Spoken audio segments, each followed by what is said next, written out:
late 2015, Russia joined the Syrian conflict and began an airstrike campaign against ISIS as well as anti-Assad rebel forces. The civil war between anti-Assad forces and the long-standing Syrian regime is all the more complicated by an estimated 1,000 opposition groups, as well as ISIS and Al-Qaeda. So we wanted to know, who exactly is fighting in Syria? Well, in the very beginning of the Syrian Civil War, protesters against the Assad regime banded together, establishing the Syrian National Council based out of neighboring Turkey. In 2012, they were joined by other rebel groups and became the Syrian National Coalition, intending to act as the exiled legitimate government of Syria. As of 2015, the SNC has been recognized as a representative of the Syrian people by a majority of Gulf states and a number of Western states, including the US. Around the time of the SNC's creation, former Syrian army members defected from Assad and formed the Free Syrian Army to fight on the ground. Like most of the other rebel groups, the FSA is predominantly made up of Sunni Muslims, while Assad's regime is of the Alawite Shia faith. Some reports say that the FSA has as many as 60,000 members. However, other sources state that the Free Syrian Army has become a label for any number of competing rebel groups, and that the original organization is gone. Also in 2011, Assad released a number of Salafist prisoners, which many say was an attempt to breed extremism among Syrian rebels. Some of these prisoners formed the Islamic Front, a ground fighting force which has reportedly grown to include as many as 70,000 members. However, another group of those released prisoners went on to become the top leadership within ISIS. They have been working to secure their own Islamic caliphate in Syria and Iraq. Of the estimated 1,000 loosely related rebel groups in Syria, only some are focused on fighting against Assad. Others are in the midst of fighting ISIS, as well as a branch of Al-Qaeda in Syria called Al-Nusra.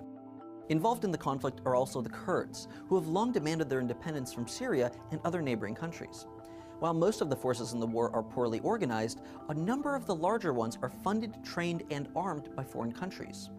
The Syrian government itself has the support of Iran and Russia. For a period of time, the United States approved the funding of the Free Syrian Army through a non-government organization. They have also begun funding Kurdish fighters. Meanwhile, the Gulf states have been contributing to the rebels as well, by way of Turkey and Saudi Arabia. All of this outside influence has many labeling the conflict a proxy war. Between Assad, the rebels, the Kurds, and ISIS, there are so many competing factions that it almost seems impossible to find a working compromise that might end the war. As the stakes get higher and more countries find themselves involved, it'll take an overwhelming effort to eventually reestablish peace in Syria. One rebel group in particular has received considerable support from the United States, which is seeking to topple the Assad regime. To learn more about them, check out this video from Seeker Daily. They do have one common enemy, the Syrian government, and depending on the ideology of the group that is victorious in overtaking the Syrian government, the successor could be far more militant than the regime they seek to remove from power. This is why so many countries have a strong interest in which group comes out on top. Why is the Syrian Civil War occurring? It is occurring because of the conflict between those for and against Mr. Assad, also known as Mr. Assad versus rebels. The ongoing violence against civilians has been condemned by the Arab League, the European Union, and the United States. The conflict is all from peaceful protest against the government to violence. Even the Islamic State wants Mr. Assad to be defeated. Such a big deal. All these innocent children are going through the trauma of this war. The Russians are for Mr. Assad and the United States are for the rebels. The amount of people killed in this war increased by 60,000 in just 2 years.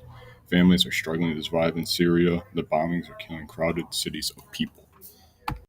Should people know about this? We should know about this because Syria is entering its 5th year of war, and for the first time since the end of World War II, the United States and military forces are involved in a common armed conflict as the world holds its breath. Other important information. Many Syrian refugees fled to Jordan and Libya, where Mercy Corps have been addressing their needs since 2012. They have also been attempting dangerous trips across the Mediterranean Sea from Turkey to Greece. Every year there is an exponential growth in refugees.